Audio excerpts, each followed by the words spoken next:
నమస్కారం. దేశంలో రాజకీయ పార్టీలు రాజ్యాంగ వ్యవస్థల మధ్యన అవినాభావ సంబంధం ఒక రకంగా హుందాగా ఉండాలి. కానీ రాజ్యాంగ వ్యవస్థను అవమానిస్తూ రాజకీయ పార్టీలు మాట్లాడుతున్నాయి. తాము అధికారంలో ఉన్నప్పుడు ఒక మాట, అధికారం లేనప్పుడు ఒక మాట. అధికారంలో ఉన్నప్పుడేమో ఆ రాజ్యాంగ వ్యవస్థలు సక్రమంగా పనిచేస్తున్నాయంటాయి అధికార పార్టీలు. అధికారం లేకపోతేనేమో రాజ్యాంగ వ్యవస్థలు మొత్తం వైఫల్యం చెందిండ్రు, మొత్తం అధికార పార్టీ కొమ్ము కాస్తున్నా అంటారు. ఇది వాళ్ళ కొత్త కాదు. ఆనాడు కాంగ్రెస్, ఇవాళ బీజేపీ పరిపాలిస్తుంది. కేంద్రంలో రెండే పార్టీలు పరిపాలించింది.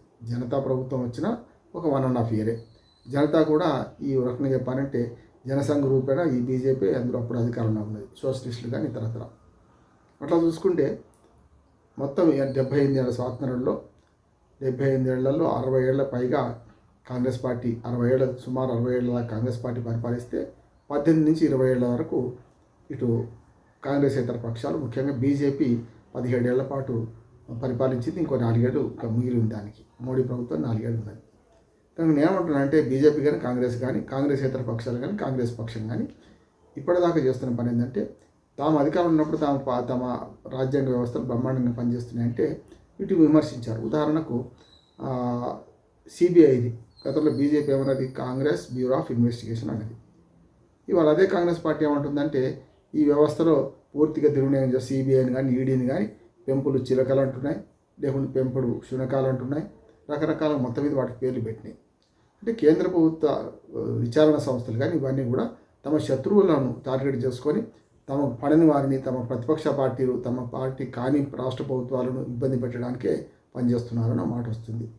సరే, గవర్నర్ల వ్యవస్థ, రాష్ట్రపతి దుర్వినియోగం తక్కువ అని చెప్తున్నారు. గవర్నర్ల వ్యవస్థను ఉపయోగించుకొని కూడా అతను ఎన్టీ రామారావు గారు అన్నట్టు కేంద్రం మిథ్య, గవర్నర్ల వ్యవస్థ అనవసరమైంది అన్నట్టే ఇప్పుడు వాళ్ళు రాజ్యాంగం రాసింది కనుక ఉంటుంది. కానీ గవర్నర్లు కూడా సరిగ్గా ప్రవర్తిస్తలేదని తమిళనాడు, పశ్చిమ బెంగాల్, తెలంగాణలో తమిళసాయి గతంలో ఇట్లా వివిధ ప్రతిపక్ష రాష్ట్రాలు ఉన్న దగ్గర, ప్రభుత్వాలు ఉన్న దగ్గర జరిగింది మనం చూసినాం. కానీ ఇప్పుడు ఎలక్షన్ కమిషన్ మనతో వచ్చిందని నేను అంటున్నాను. ఇప్పుడు మొత్తం చట్టసభల కన్నా ముందు చట్టసభలు, కార్యనిర్వాహక వ్యవస్థ, అట్లాగే జ్యుడిషియరీ, ఈ 3 స్వతంత్రంగా 3 విభాగాలు. సరే, మీడియా మనం మాట్లాడుకునేది 4th ఎస్టేట్. ఈ 3 ఎస్టేట్లకు ఇప్పటికే సుప్రీంకోర్టు, హైకోర్టు న్యాయ వ్యవస్థ మీద నీళ్ళు కమ్ముకున్నా కూడా ఇంకా నిజాయితీగా ఉన్నది అనే మాట ఒప్పుకుంటూనే కొంతవరకు భయంతో దాని మీద మాట్లాడతలేదు. అందులో లొసుకుల గురించి చాలామంది మాట్లాడతలేదు. అది వేరు. వ్యక్తిగతంగా విమర్శించడం తప్పు కోర్టులను, జడ్జిని గురించో, ఆయన కులం గురించో, వారి ప్రాంతం గురించో. కానీ మొత్తం ఓవరాల్ జరుగుతున్న పొరపాట్ల గురించి మనం ఫేర్ కామెంట్ చేయొచ్చు. సరే, జ్యుడిషియరీ పక్కన పెడదాం. ఇవాళ ఏదైతే ఎలక్షన్ కమిషన్ ఉందో అట్లాగే విచారణ సంస్థలు వీటి మీద కూడా ఓ రకంగా నీళ్ళకి అమ్ముకుంటున్నాయి. దానికి కారణం ఏంటంటే ఏ పార్టీలు అయితే అధికారంలో ఉన్నాయో ఆ పార్టీలు తమ అనునాయులుగా వీటిని మార్చుకొని కొంతవరకు చేస్తున్నారు, ప్రభావితం చేస్తున్నారన్న మాట వస్తున్నాయి. ఎంతవరకు నిజమో అబద్ధం తర్వాత కానీ కొంత ప్రతిపక్షాలు ఆరోపిస్తుంటాయి అధికార పార్టీ ఉన్నప్పుడు వీళ్ళు ఏం చేస్తున్నారు దాని మీద. అందుకని నేను ఏమంటున్నా అంటే ఈ రాజ్యాంగ సంస్థలు, వ్యవస్థలు సక్రమంగా పనిచేయాలంటే రాజకీయాలకు అతీతంగా పనిచేయాలి. నియామకమే అట్లా జరుగుతున్నప్పుడు, నియామకం చేసే అధికారం వాడుకున్నప్పుడు స్వతంత్రంగా నియామకం చేసే క్రమంలో కొంత మార్పు చేయకుంటే సిబిఐ డైరెక్టర్ని ఎట్లా నియామకం చేస్తారో అట్లే ఎలక్షన్ కమిషన్లో ఉన్న సభ్యులను ఎలక్షన్ కమిషన్లో నియామకం చేసేటప్పుడు కొంత పాటించమని సుప్రీంకోర్టు హితో చెప్పింది.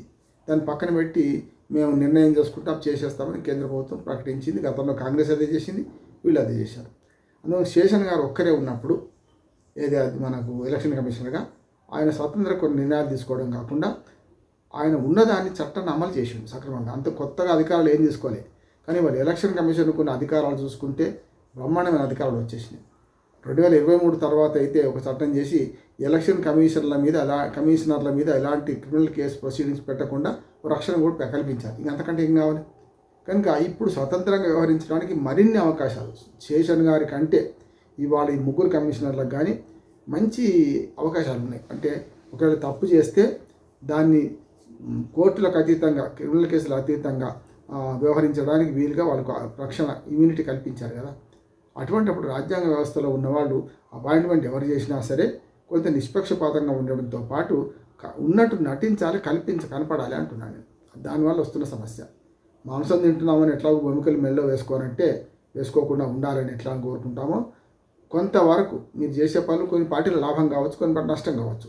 అధికార పార్టీకి ఎప్పుడు లాభం అవుతుంది అనుకుంటారు, కానీ ఎలక్షన్ కమిషన్ విషయంలో కానీ రాజ్యాంగ వ్యవస్థల విషయంలో కానీ నేను మొదటి నుంచి ఒక మాట అంటున్నాను. మన భారతదేశంలో 3 వ్యవస్థలు సరిగ్గా పనిచేస్తున్నాయి.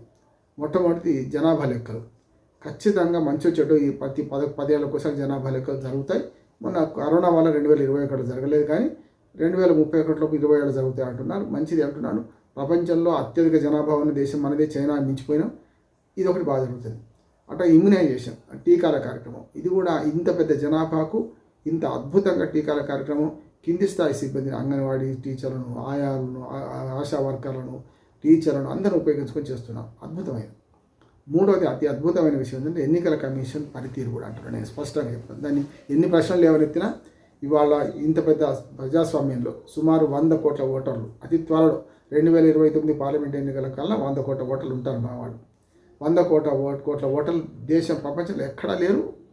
4-5 దేశాలు కలిసినా ఉండరు కూడా. అగ్ర దేశాలు, చైనాలో ఎట్లాగో ప్రజాస్వామ్యం లేదు, చైనా పక్కన పెట్టాల్సిందే. అమెరికా, రష్యా, బ్రెజిల్ 20 కోట్ల కన్నా మించిన జనాభా గల 4-5 దేశాలు కలిస్తే తప్ప మనకు 100 కోట్ల జనాభా ఓటర్లు ఉండరు. కనుక ఈ 100 కోట్ల ఓటర్లను సముదాయించి నిజంగా ఎన్నికలలో ఎవరు గెలిచారు, ఎవరు ఓడారు తేల్చి ఎంత జరిగినా ఇదే యంత్రాంగాన్ని, అధికార యంత్రాంగాన్ని అదే వాడుకొని నిష్పక్షపాతంగా ఎన్నిక జరిపించడంలో మన ఎన్నికల కమిషన్ మించింది లేదు అంటున్నాను. ఎన్ని నీళ్ళు కమ్ముకున్నా ఇప్పటికీ నేను ఎలక్షన్ కమిషన్ సమర్థించేది ఏంటంటే అద్భుతంగా పనిచేస్తున్నది. అమెరికా లాంటి అద్భుతమైన మన అగ్రరాజ్యం కూడా ఇవాళ ఎన్నికల్లో ఎవరు గెలిచారు, ఎవరు ఓడారంటే ఓడిన వారు ఒప్పుకునేదాకా మనం చూసాం కదా. 2000 సంవత్సరంలో జార్జ్ బుష్ మీద ఓడిపోయి ఆయనంతలా నేను ఓడిపోయిన ఒప్పుకునేదాకా ఫలితాలు ప్రకటించలేదు. మన దగ్గర అట్లాగా పంచాయతీ మెంబర్ నుంచి పొందే రాష్ట్రపతి ఎన్నిక వరకు ఈ ప్రతి ఎన్నికను సమర్థవంతంగా నిర్వహిస్తూ చేస్తున్న ఎలక్షన్ కమిషన్ అభినందించాలి. దాని మీద ఇటీవల నీళ్ళు కమ్ముకుంటున్నాయి. దాన్ని పరిహరించడానికి ఎలక్షన్ కమిషన్ తనకు తాను శీల పరీక్షకు పూనుకుంటుంది కూడా. అందుకని నిన్న రాహుల్ గాంధీ ఆరోపణల మీద ఒక ప్రెస్ మీట్ పెట్టి ఇంకా కొన్ని అనుమానాలు ఇంకా అట్లాగే ఉంచింది. ఆ ఉంచిన అనుమానాలను కూడా పూర్తి స్థాయిలో పరిహరించి ఎన్నికల కమిషన్ నిష్పక్షపాతంగా పనిచేస్తుందని రుజువు చేసుకోవాల్సిన అవసరం ఇవాళ ఉంది. ఈ నేపథ్యంలో ప్రభుత్వాలు కూడా ఎన్నికల కమిషన్కి సహకరించాలి, రాజకీయ పార్టీలు కూడా సహకరించాలి. ప్రజలకు ఓటు హక్కు అనేది కీలకమైనది కనుక ఓటు లేకుండా ఏ పౌరుడు ఉండకూడదు. 18 ఏళ్ళు దాటిన వాడికి అందరికీ ఓటు హక్కు రావాలి, అందులో అర్హులు ఉండాలి, అనర్హులు తీసేయాలి. ఈ క్రమంలో ఎలక్షన్ కమిషన్ చేస్తున్న దానికి పౌరులుగా మనం, రాజకీయ పార్టీలు సహకరించి అందరూ కూడా కలిసి పనిచేస్తే కానిదేముంది అనే దాంతో పోతే బాగుంటుంది.